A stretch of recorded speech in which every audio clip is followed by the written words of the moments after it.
All right. So test-driven development. So have you heard about it before? Seen anybody talk about it, or kind of what's your backgrounds? Totally new? Uh-oh, I can't hear you. No, for me, no, but I didn't apply in any case. Okay, so Just the theory. let's see, maybe okay,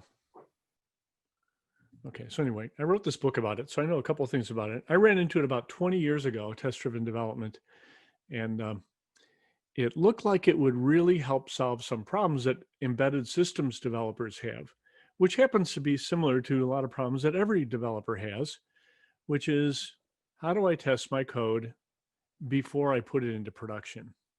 And basically, we had these, let me readjust this here a little bit. With embedded systems development, not having stuff until you get into production means you're waiting weeks, months, whatever, for hardware to be delivered because it's being built at the same time. You got to bring these things together and then have it work. And of course, nothing does. Problems we could have maybe found earlier when I saw test-driven development. It's like, this would probably be helpful. And so I started learning about it. And I bumped into it. Well, one of the things that I consider the main value proposition, which has made it sustainable for me to actually do for the last 20 years, is that it's fun. It helps you solve real problems you have. There's some things that you don't like to do, chasing bugs, being late, having your code not work. Test-driven development can help you with those problems.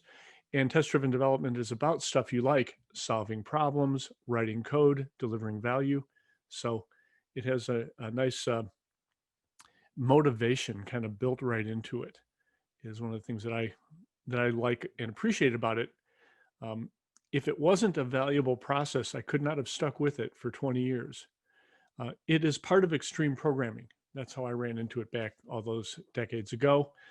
Kind of the core. You can see these slides, okay, right? Can you see my mouse moving around on it too?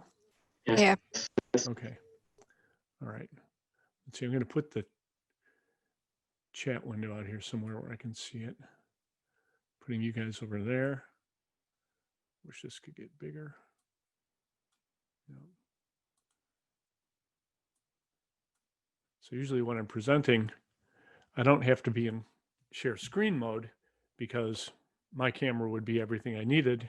And then I could see you better on the little things. But at any rate, I'll stop making excuses for my setup.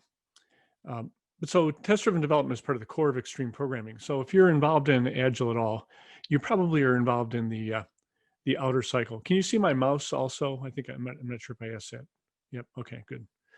All right. So you might be involved in the planning cycle, which extreme programming and Scrum define.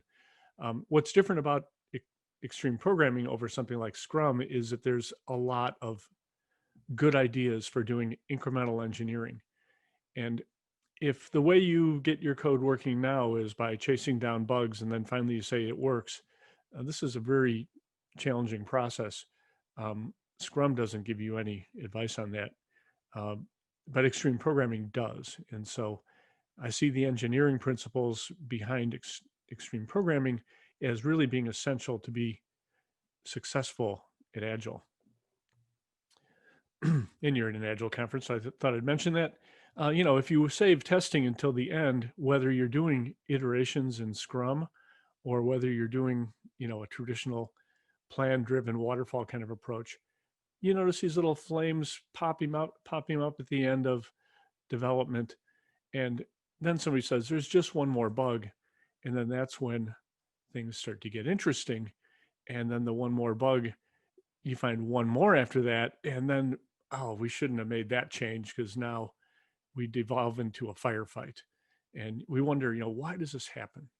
Why do we end up with this problem at the end, right before delivery all the time? It's really kind of very wearing. And it happens because of how we work. The bottom of the waterfall is not like this. The bottom of the waterfall is more like this, where you're just getting deluged with pressure and you're you don't have many options. All the time's been used up. Everybody's on edge. So we're just not ready to deliver here. And it's terrible because we're not ready to deliver except once every year or whatever the cycle might be.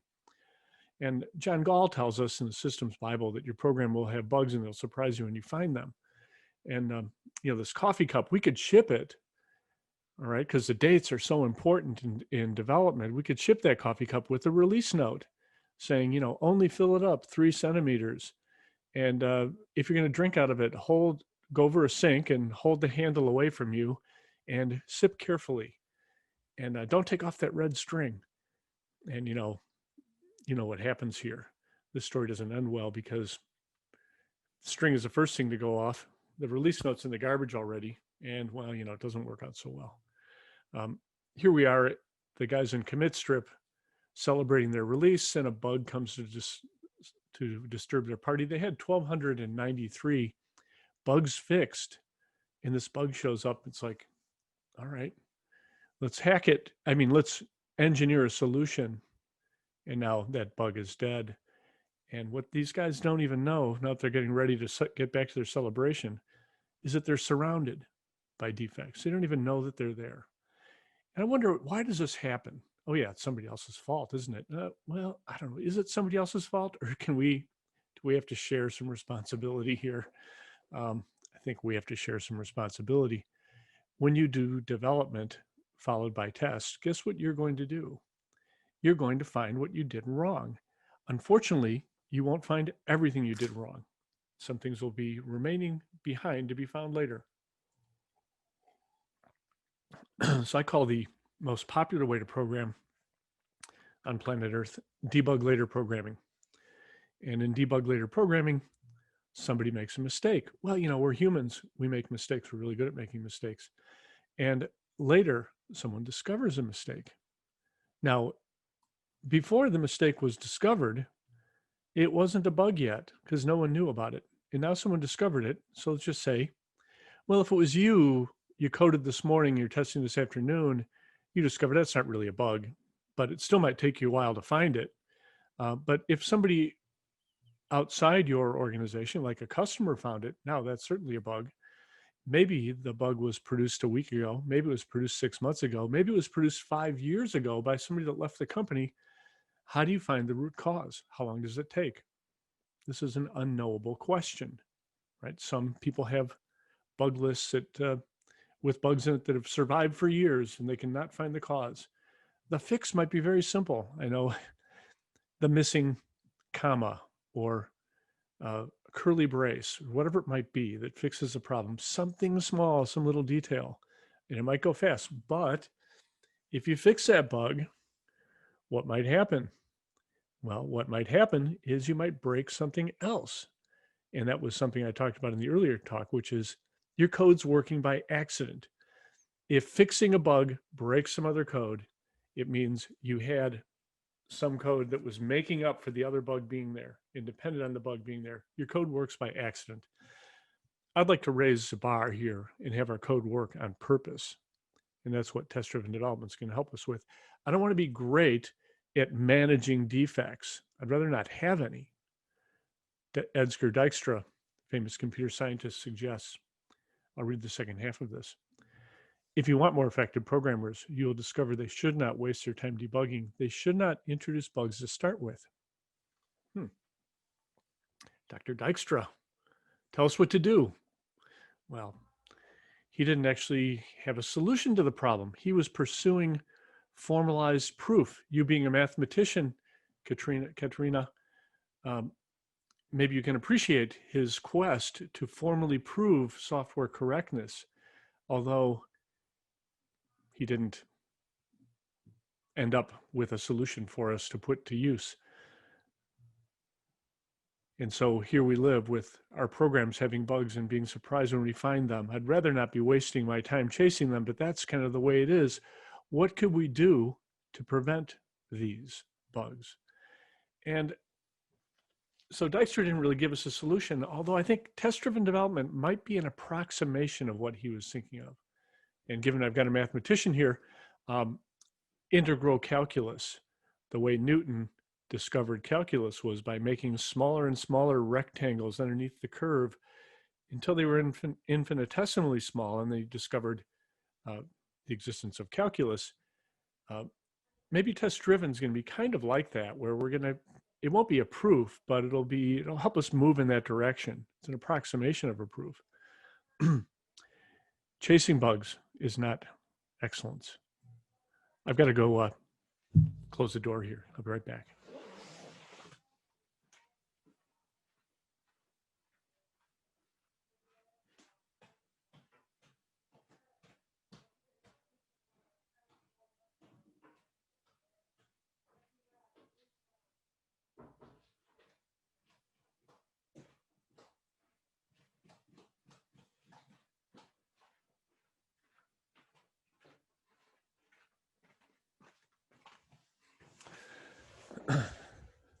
Okay, let's see. Where was I? Well, give me 1 second here. I'm going to do one other thing. Okay. You guys don't mind, do you, if I fiddle for 1 more minute? I'll stop my share for a second. Turn off my camera.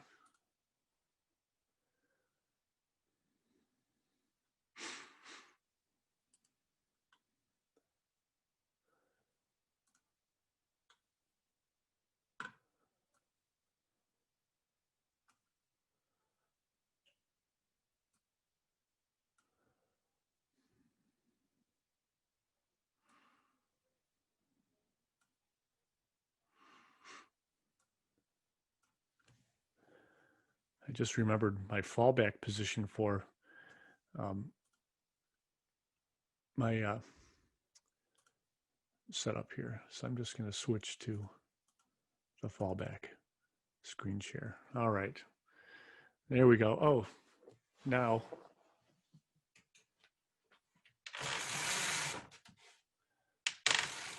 There's my alligator from when we live in Florida. But I did have a little tour I was going to give everybody when we got started here today.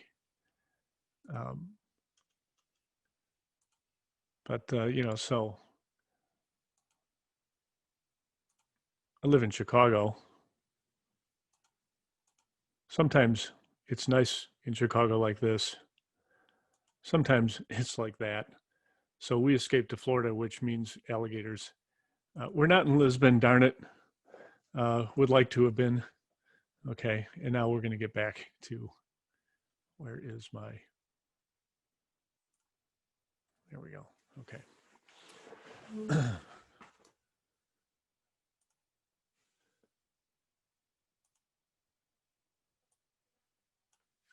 Back to my presentation.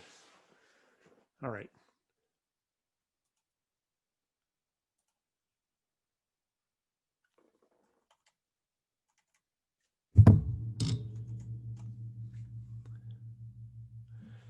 So there we are. Oh, did I go back some pages or something? No, that's where we are. It's the bottom of the waterfall, right? So what if we could use test-driven development to help us build better software? What would life be like? Would we have to hang around at the bottom of this waterfall getting crushed? Hopefully not as much. Hopefully your life would turn into more, your development life would turn into more of a fast-moving stream, rather than the discontinuities of the waterfall. You get some code to work. It stays working. And if it ever changes from working the way you wanted it to work, the code tells you. All right, so how do we do this? Well, we're going to have tests with our code to help us keep our code working the way we want it. So, do you guys ever have bugs in your code? Philippe, Katrina? Yes. Yes. Yep. Of course. Okay, so then you got to stand up. And you've just made part of the admission, but we have to make it a little bit more formal. Okay, if you want to improve something, you've got to be able to make an admission. So you're standing up, you're raising your hand, and you're saying with me, I'm a programmer and I write bugs. I I am a I'm a programmer and programmer I and write I write progs. progs. All right. Okay. Thank you. Thank you. There's a chance for you now. Okay. All right. I'm very proud of you being able to make that admission. Okay. So what are we going to do? Well, you might have to change the way you do your work. And here's what test-driven development is. Write a test. Now you write a test for something that doesn't exist. So what's going to happen? You might get a compilation problem, a build problem. Once you get your code to build, you want the test to first fail because we're letting tests drive the development. So we got to make sure that our test can detect when the code is wrong. So we let the test fail. Then we do just a little bit of work to make the test pass, the one test that is failing. And then we continue with that and add another test. And after several cycles through this, we might change our mind and want to change the structure of our code. And we keep growing the behaviors of our code, one behavior at a time. And so the code starts out very small, doesn't do anything. You saw my zombies talk, maybe. So you start with it doing nothing, zero. And then we get to do one thing, we get to do many things. And we grow this, keeping track of making good interfaces and checking all the boundaries and the edge conditions and trying to keep everything simple. So this is what test-driven development is. And it isn't all the tests followed by all the development. It is a feedback loop where what we're going to do is cycles of test code, test code, test code, test code, test code. And when we can't think of any more tests, we're done. Well, if we can't think of any more tests and our code is the best created well to my abilities, so I'll be able to understand it the next time I look at it, right? Then we're done. What does it do to the physics of development? So no longer are we going to be doing as much debug later programming. I can't say zero as much, but what we're going to do is we're going to still make mistakes, although the mistakes get put right in your face. And what's interesting about that is you start to understand the kinds of mistakes you make. And one of the things when I started test-driven development, I thought I was good at programming. And I started doing test-driven development. I discovered, you're not that good at this. You make a lot of mistakes. You thought you were good. You make a lot of mistakes. Yeah, so excuse me one second.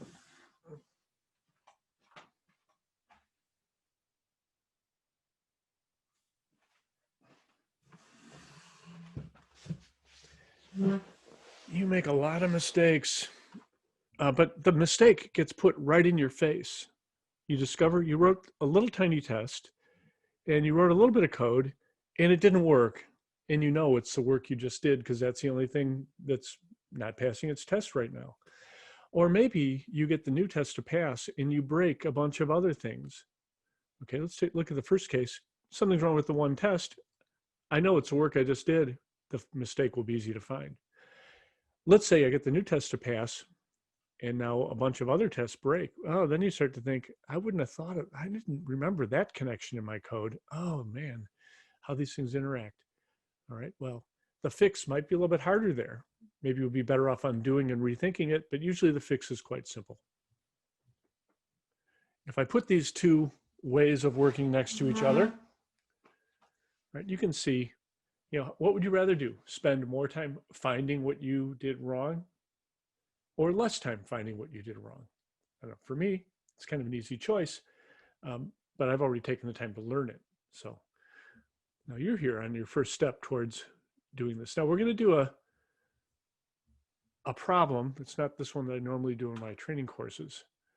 We're going to do a problem which is a number converter. You mentioned Python. I'll show you how to get into the exercise in a little bit, but let me just start up the exercise and we can do a few steps and then. Now, Philippe, do you program in Python also? No, I used to be in old languages, but I believe C# is one of them. C#, okay. So when it comes time to do the exercise, you could work in C# if you like, if you choose to do the exercise. And let me just click on that. And I'll explain how you're going to get into these exercises in a little while. I'm using a thing called Cyber Dojo. Have you ever heard of Cyber Dojo? Yes. Have you ever used Yes. it, Philippe? Nope. Katrina? I don't think. No. No. Okay. So basically, it's a development system that I've put a starting code base in, and there's a little test environment here. And what we're going to build is a thing called a number converter. So imagine, back in the old days, I still have one here. People used to write checks. If you're going to spend some money, you'd write a check. All right. People would write checks, and then you have to write out the amount, in longhand. And so let's just imagine that we're going to print these checks now in a printer. And, the amount of the check is something, and you have to produce those words that go along with it to go across on the middle of the check. So we're going to use test-driven development to create a program that will convert a number into the string that represents a number. And we're going to ignore capitalization and a couple of other things for now, but we could, of course, always add that as a new feature later when we go back to our customer and they say, well, where's the capitalization? All right, so here we are. And right now, what I've done in this exercise is set to the way that many people have learned test-driven development is they learned it by pair programming with someone else that is experienced in test-driven development. So how I learned is I learned from Kent Beck, the guy who started doing this, and I didn't actually sit with him because I was in a training class like this, but the experience was kind of following his footsteps. What we're going to do in this exercise is I've written all the tests, which is an unusual thing to do. No one's ever going to do this for you ever again, but I've done it as a guide because it's hard to think of the tests at first. So I've thought of the tests and put them in a sequence, which would be natural, one of the many natural ways to solve this problem. And what you're going to do, the mechanics of this exercise is to move this if statement down one test at a time and and make that test pass. So for instance, what is the system saying to us right now? Let's go look at the output. And it says number converter pi, line 16, 0 is not equal to the wrong answer. So here's my first test. It's using number converter to words 0. So there's going to be an object called a number converter, and we're going to be able to call the toWords function, which we're passing in a 0, and it gives us back the number 0. And let's make that test pass. All right, so let's make that test pass. Well, the simplest way to make that pass, given that we only have one test, we know the test can fail. Do we know the test can pass if we gave the right answer? All right, now we push in Cyber Dojo, we push the test button. And it says, yes, it can detect the right answer. Great. Now you're probably saying to yourself, James, that's not a very powerful number converter. You just hard coded the return value 0. Okay, well, let's see. Actually, I did this demo and I did make a recording of it. So just to not have to have you watch me type quite as much, I'm going to just kind of I'm going to put the video on behind me and kind of fast forward through it a little bit. So let me just find out where I put that.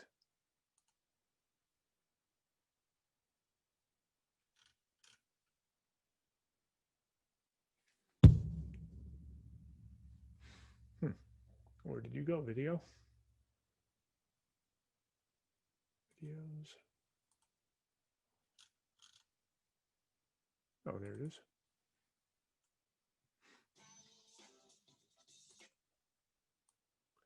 I will share this with you as soon as I get to the right spot.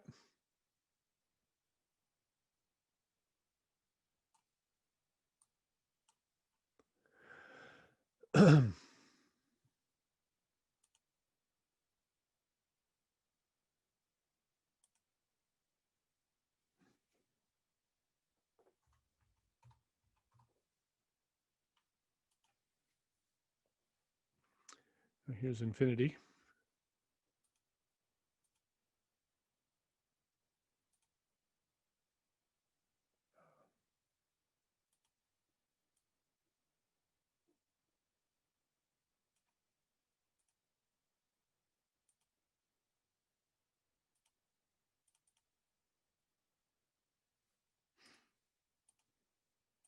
I did the wrong thing there. 1 second.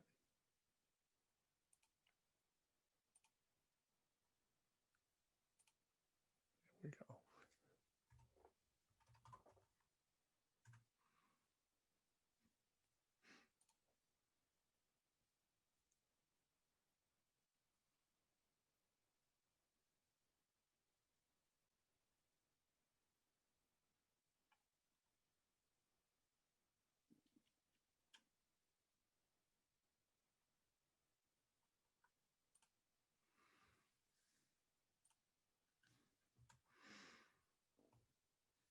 What is this thing called?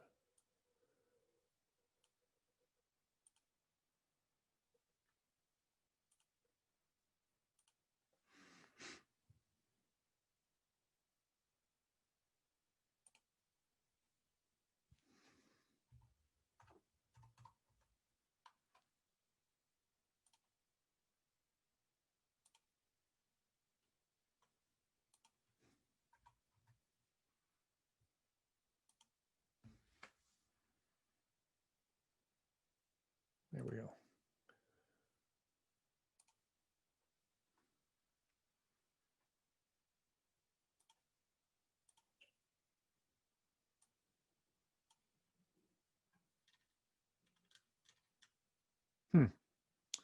It's not working so well. So I'll do something a little bit different again.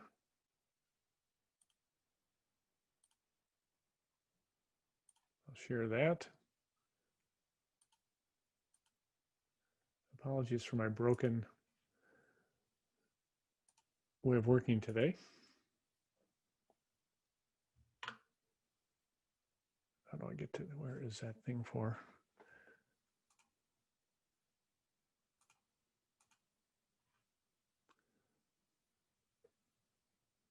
I change my share. And I'll just walk you through these first few test cases.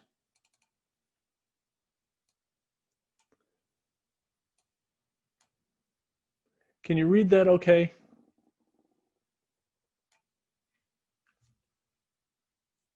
For me, yes. It's okay? All right. Yeah. It's good for me. Okay. So here we are, and I'm just going to, I suppose, can you hear my voice? If you fed in a 0, the word 0 would come out. The first implementation of the number converter gives the wrong answer. Can you increase the volume? Can you hear that? Hopefully, well, let's see. Let me, like that not to, I'm sorry, can you just, Philip, when I had that, Philip, were you able to hear the video? No.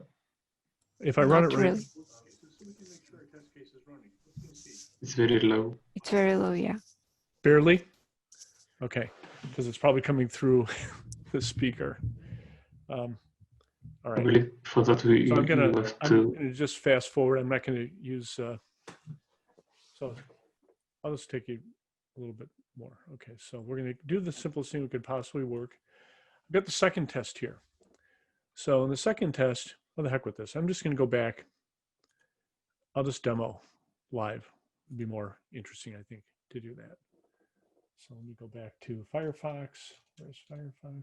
No, OBS. Where's OBS?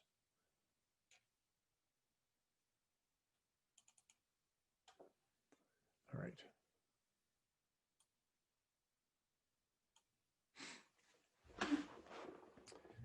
And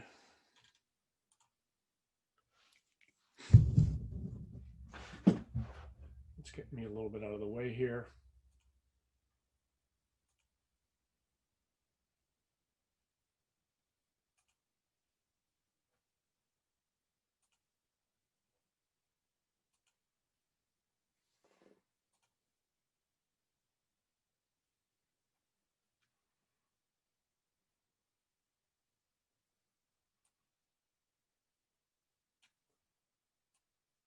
Get me over there in the corner. All right, that's better.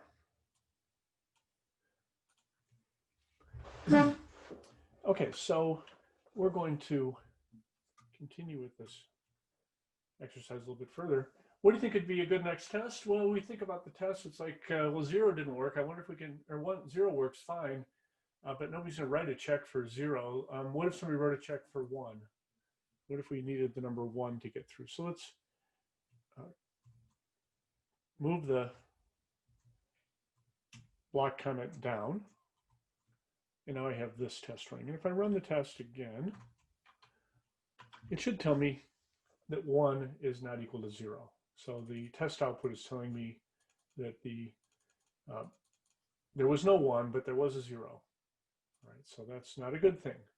Now that means I can't get away with the hard-coded result anymore. What I need to do is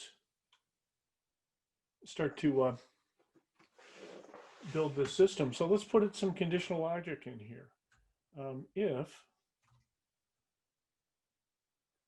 let's see, if number is 0, well, then we could return 0. Otherwise, we could return 1. Yeah, okay, this would work, wouldn't it? Okay, so let's see if this works. If I didn't make a mistake, I had to switch classes here.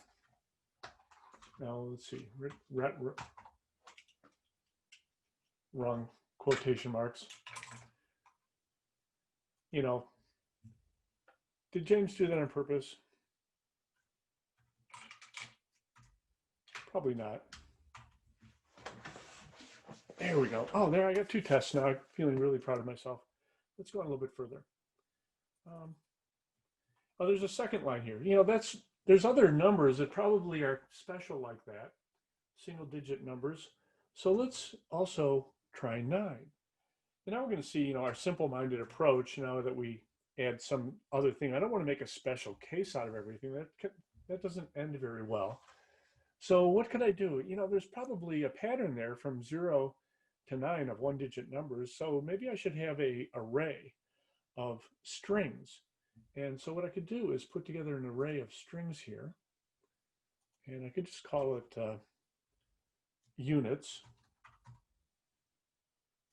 And I could set that array to, well, let's see, 0. I happen to have these words over here somewhere, so let me go grab them just to make it so you don't have to watch me type, because I'm not really very good at typing.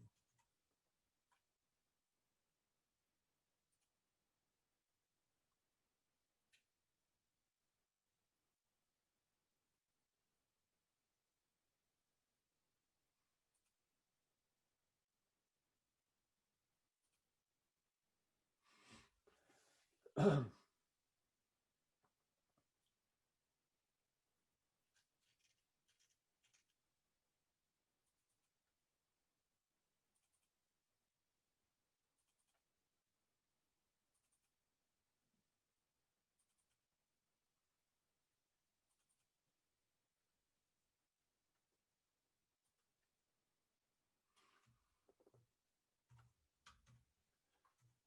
right, I'm just going to cheat a little bit here so you don't have to watch me do all that typing. Sorry for the delay, but that'll be less painful than what we did before. So 0, and then I've got speed typing of all those things. So I've got these digits, units rather. Now let's put a line break in here so that they fit nicer. Okay, so I got 0, 1, 2, 3, 4, 5, 6, 7, 8, 9. And now instead of doing any special cases here, I could just return units with the number. All right, why didn't you do that to start with, James? Well, you know, maybe I didn't have that insight before then, but this is the generalization for dealing with that. Let's see if how many compiler errors I have in here, or will this actually pass? Oh, good, it passed. All right, so now Python's not my computer language every day, so I might have gotten the syntax wrong there. Let's continue now. You know, there's numbers. In some languages, there's a regular pattern that starts with 10, but in English, it's kind of weird because we have 11, 12, 13. We had a bunch of special cases. 16, 17, 18, no, not 21, 22, 23. Oh, there's a pattern that's going to come after 20. Now, I could have thought about this before, but I'm thinking about it now. And so let's take a look at the 2-digit numbers. So now 10 isn't going to be supported. And so index out of range. Notice that's a different sort of error message this time. So 10 is special. Is it any different than, I could just put 10 right here. Would there be any problem with that? Because I think 11, maybe all the numbers under 20 are the special cases. And once you get to 20, then there's a pattern. Okay, so I think I'm going to need the numbers that are under 20 here, not units. Let's just make this test pass. All right, now that it's passing, I've got a new idea, which is I should have all the numbers in this array. And the name of the array isn't units anymore. It's under 20. So let's just go do that typing. And I'm going to do speed typing here by stealing that from either. So I would have renamed this thing and called it under 20. And now add. Now, I didn't have to have these other values yet. I'm going to just take them off for a minute. Number converter, traceback error, invalid syntax. Oh, well, yeah, okay.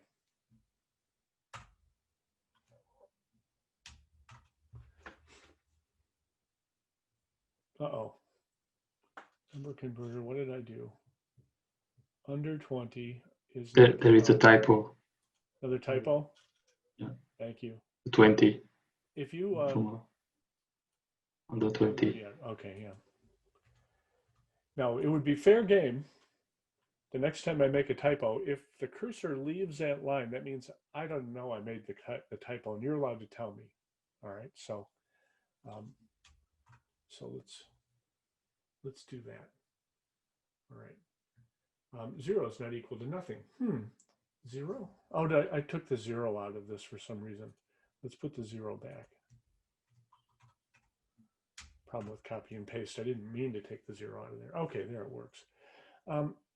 What we do next? Well, there's 19. Okay, there's 19.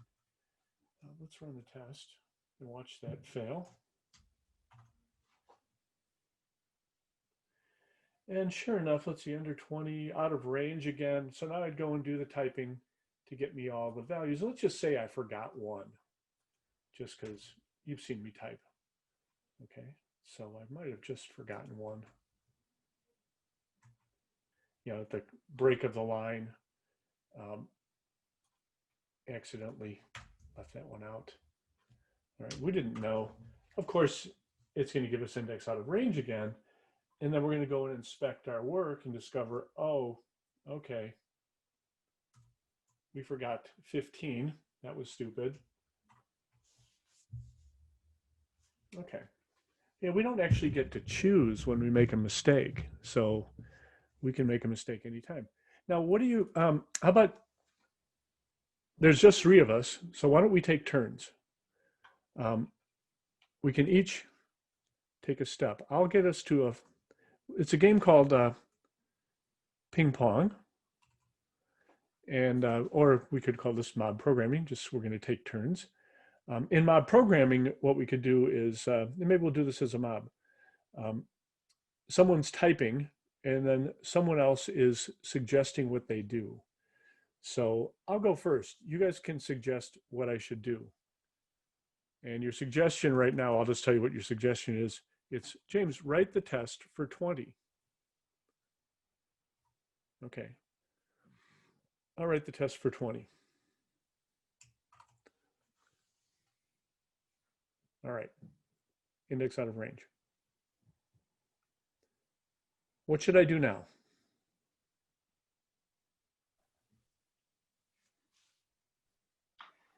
Add to 20.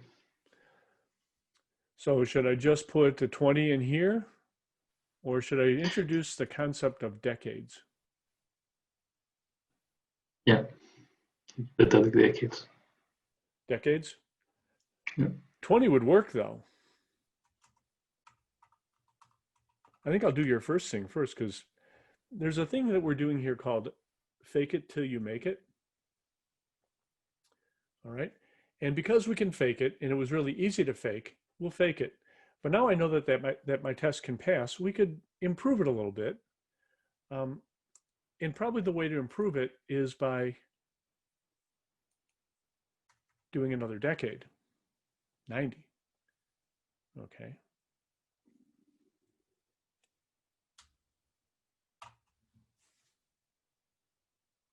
And of course, index out of range. And now we know for sure we don't want to do 100 typings there, right? So we're going to start to work on that pattern. Any suggestions on what I should do next?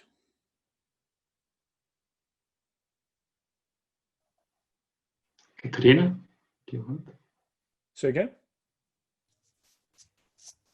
I was talking to Katarina. Yeah. Decade, make an array of Go ahead. decades. Decade. Okay, let's make the decades. I just happen to have the decades right here. It's a great idea. So let's put the decades in here. Oh, where'd they go? There's the decades. And let's make them a little bit easier to fit on my screen.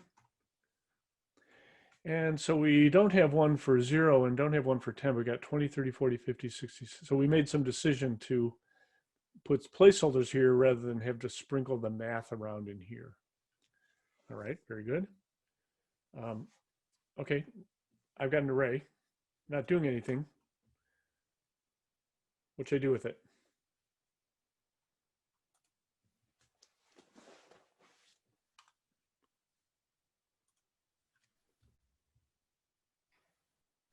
I believe that you need to insert the decades array.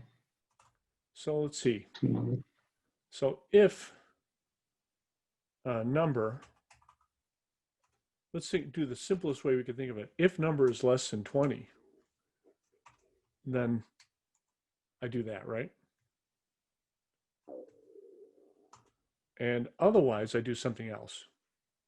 And then I've got to find out the decade. And that's going to be a number modulo 20, modulo 10. That'll give me the decade. And what do I want to do at this point, now that I have a decade? Simplest way to get this to pass?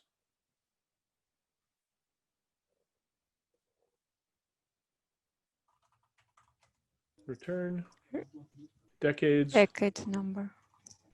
Decades of decade. Decade. Okay, so if I just returned that, I think that would work. And I have this extra 20 in here. I'll take that out in a minute after we make a test pass. Let's see, 20 is not equal to nothing. 20 is not equal to nothing. So 20 is not equal to nothing. If the number is under 20, return that. Which test failed? Let's go look at the error. I was kind of surprised. I thought that was going to work. 20 is not equal to nothing. So there wasn't a 20, but there was nothing.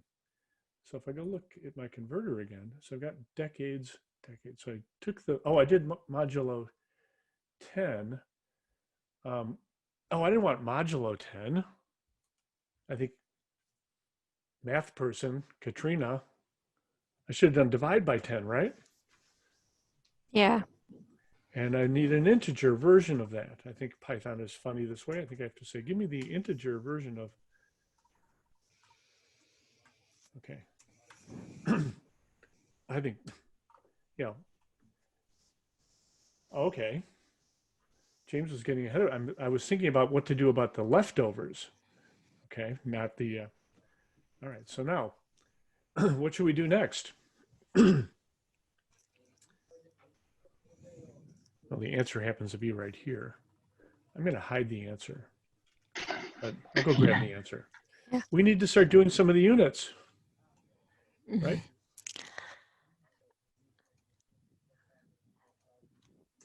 I'm sorry. I'm gonna have to leave. Okay. This was nice. Thank you for this time. And I'm sorry to have to leave early, but I really have to go now. Thank you. That's okay. If it's not for you, that's all right. And if you're busy, Yeah. understand. Thank you. Okay. So Philippe? Just the two of us. Yeah.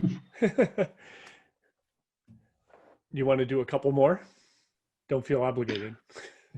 Nah, for me it's interesting because I used to be a programmer, but now I'm in the older side. We'll get to 99, and then Yeah. we'll call it a day. So 21 is not 20. All right, so 21 is not 20. So now I can't just do the decades. I've got to also see if there's some units.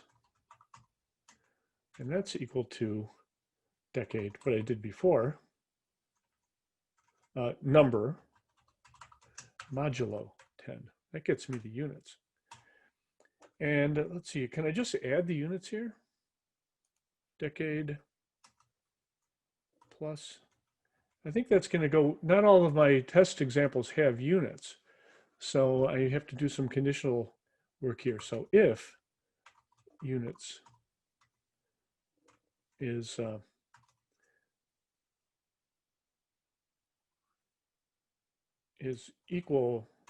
greater than 0, if units are not equal to 0, 0 is a special thing here where I don't need them, then what do? Then I'm going to need to accumulate the unit string. Oh, I'm going to need another construct here. I need this thing called words. And let's set words to nothing. And here, now my words at this point, words, not words, we're going to add to it the decades.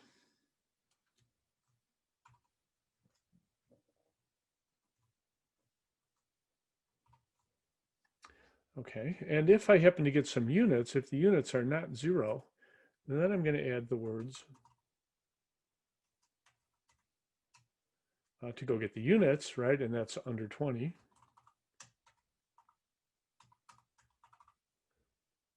And with under 20, I need to go grab units.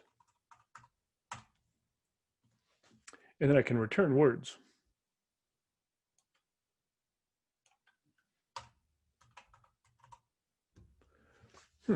Now let's inspect that work. So I isolate the deck, I initialize words. I treat everything under 20 as a special case for now. This will have to, 20 is going to be needed when we get to 100 if we go to 100. But so I'm going to isolate the decade and I'm going to get the words for the decade. And then we're going to isolate any units. And if there were some units, we're going to add the units. Oh, but we also need that because in our output it said 20-1. All right, so I think that might have done it. Ah, it did. All right. So I wonder, will these other ones might just work right away now. Like 55 probably is just going to work. It does.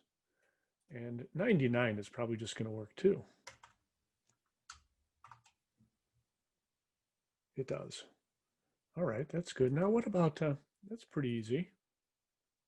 This is getting kind of ugly now. But I think it's too soon to start looking for patterns because I'm not sure what the patterns might be. Because now we're going to see a new pattern now. 100 and whatever was the under 100 thing. And then 200, 300, 400, 500 up to 1,000. Then we're going to see a repeating pattern in 1,000. And, there's 10,000, 20, 100,000. Okay, so we can maybe start to see some other patterns. If I bring in the next test, which multiples test, not multiples of right. Oh, I just copied this one up. So now if we did hundreds, right, you can kind of see where this is going. But do you want to do another test, or should we? Yes. Yes. Okay. One more with this. Okay, because 100 will be interesting. I'll take this out. 100. Okay, so what do you think is going to happen when I push this button? It's failed. What will fail? What kind of failure do you think you'll get from this one? There is no 100 in our arrays. Okay, so we're going to get array out of bounds error. Yes. Okay, because that's the thing that we got before were array out of bounds errors. So let's see if we get that. List index out of range. Okay. Out of range, yeah. All right. So what I was doing there is, so test-driven is very intentional. Every step is very intentional. And if you're in control of your process, you can predict what the next thing will happen. Now, if I had a typo and I'd predicted list index out of range was my prediction, and I had a typo, well, that would be a mistake. That would be bad. Me getting list out of range, this is expected. So this is almost a test pass because I understand my code well enough to know that this next test is going to give me an index out of range error, right? So which is an interesting thing.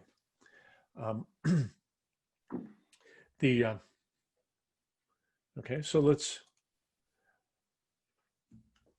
we're going to probably need, like we did with decades, let's isolate hundreds. That's hundreds is equal to int of the number divided by 100. Okay, DREDS, hundreds. Okay, so we're going to get the, all right. Now, so if not all of our numbers that we've been working with have hundreds, so if there is hundreds, if the hundreds are not equal to 0, there's that 0 again. 0 is always kind of a special case, isn't it? So if the hundreds are not equal to 0, then we're going to add something to our words. We need to get the units, 100, 200, and thinking through the process. The units up to 900, it's a regular pattern. That's going to be nice. So we're going to grab my under 20. You see how we're kind of taking apart the problem and understanding it little by little. And we're going to take the hundreds from that. Let's see, hundreds.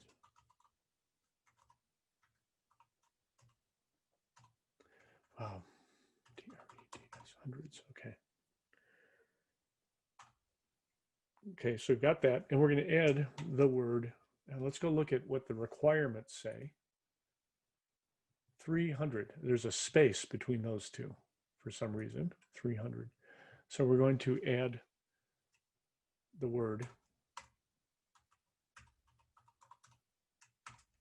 like that. So we have 300. All right. And then it's going to go and try to get the decade.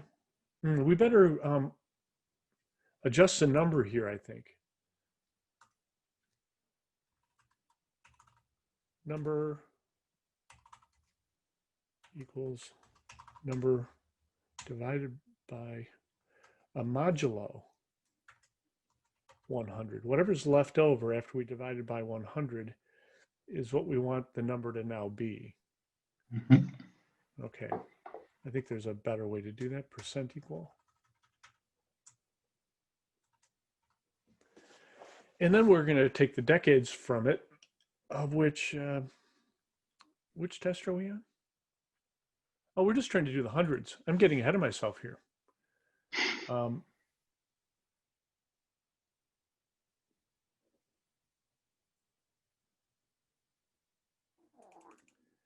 will there won't be a decade.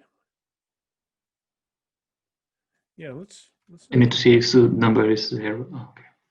So if you divide it by 10, we would get 20 as the decades. So yeah, that's going to cause me a problem. So definitely I want to do that. Well, so I'm thinking this might get through. So we're going to have 100, and then there'll be, the decade will get appended, but as a blank, because that's what's in the 0. And then there won't be any units. Okay, this might work. Let's see what the code does. Yeah, I believe so. What happened? It's not equal to blank. You see a mistake? So if the hundreds are not 0, then, so we isolated the hundreds. If the hundreds are not 0, then we're going to go and get that 100, and then we're going to get rid of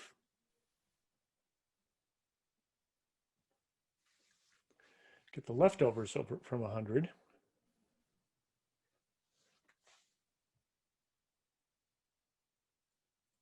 And what did my answer say? 100 is not equal to nothing. Do you see the problem? The words. Words? Oh, we didn't add this to words. No. Ah, is that what you're saying? Yeah. Sorry. I didn't understand. Ah, that's better. Good job. Now this next one, will it automatically work? I think it might work because I think we came up with a general solution there. Yeah, okay. Now let's 101. Okay, this will be, we start to attack the units.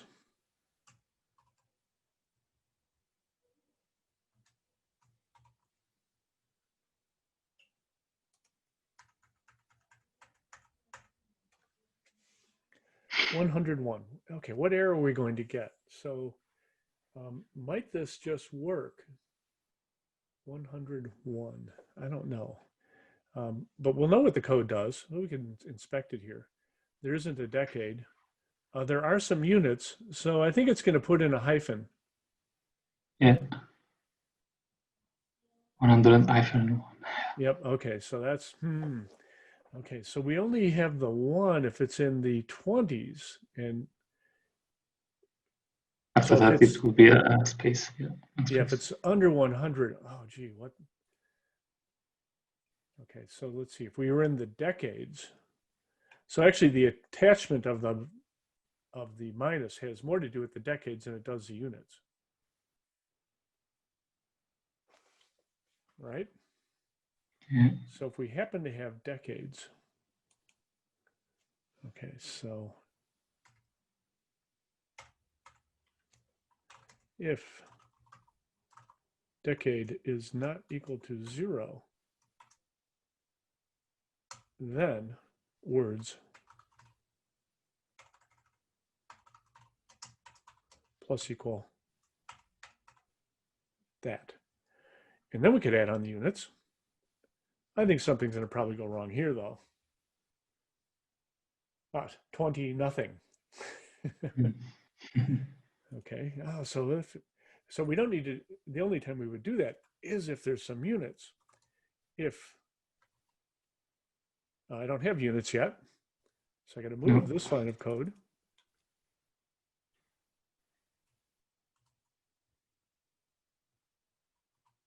Capture the decade and the units. And if there are units, if units are not equal to 0, then we'll add that.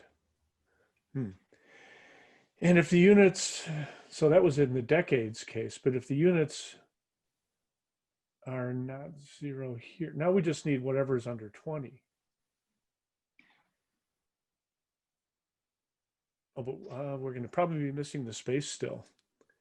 So I think I don't need this check anymore.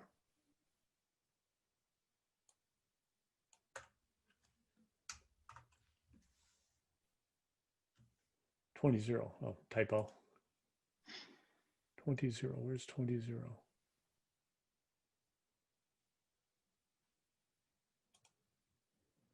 Oh, 20. Oh, look at that. 20 is the answer. So it appended a 0 on it. No, we can't have that. So I guess we do need this final check here. You know what? Okay, so let's see. If the units are equal to 0 now, let's see. If they're not equal, if they're equal to 0, there's nothing to do. If they're not equal to 0, we have to add in the units, the under 20. Let's see what that does. 100. Oh, now we need the space. Oh man, we're getting closer. Okay. You'd think this little bit of code wouldn't be that hard to get done. So if they're hundreds, if there happens to be hundreds, so if there's not a decade,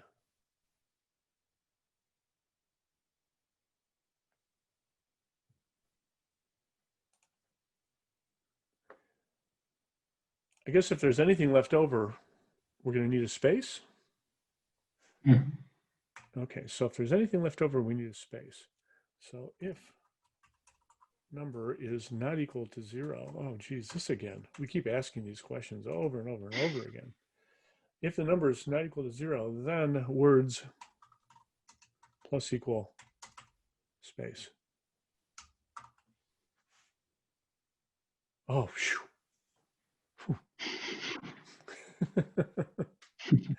Now, do we think that'll work for whatever our next case is? 999. So let's see. We haven't done any decades yet, but there should be a space. This just might work. Let's try it. It did work. All right. Now that we've got that working, we might, this would be this is getting to be kind of horrible. So, at this point, you might look at it and try to make it, see if there's any patterns, but you might need to wait for the thousands for the pattern to evolve and to become evident. So,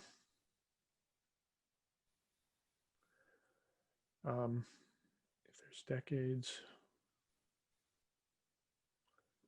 and if we wanted to fast forward to what the solution actually looks like.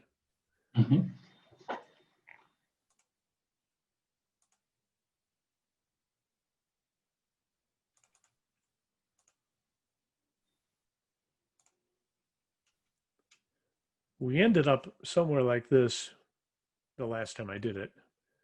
And now you could pretty much very easily keep extending it to billions, trillions, and gazillions. So we have. But you need to pass to this process to get this final one, right? Yes. So yeah, every time you if you patterns, yeah, let's run the test. But now we've turned the whole programming problem into a much easier one, because if we want to add trillion,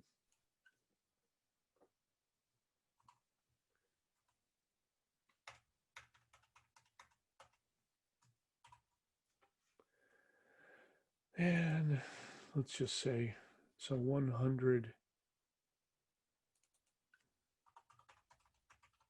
trillion, 500 million, 1.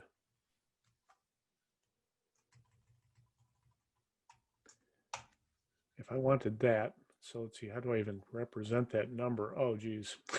I have to put in the commas here. You guys use dots, right? Yeah. So there's, I need 3 more. Did I say 500? 500 million. So that would be a 5 here. And 1. Let's get rid of these commas now.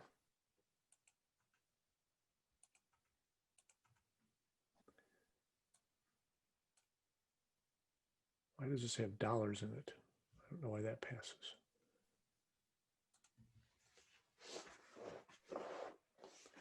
$100 trillion, 500 billion. We ended up with 100,000 billion, 500 million $1. Okay, I don't know what the dollar should. Oh, it's interesting. It's somehow it's added the dollars now. Okay, I don't know if all my tests have that or not. But okay, so if we wanted to add that capability, you need to add this line with the trillion. yep, we add this line, and we add 3 more zeros.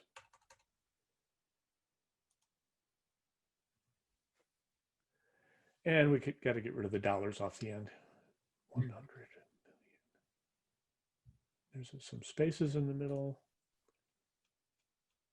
100 trillion. Let's get rid of one. Oh, it needs dollars at the end.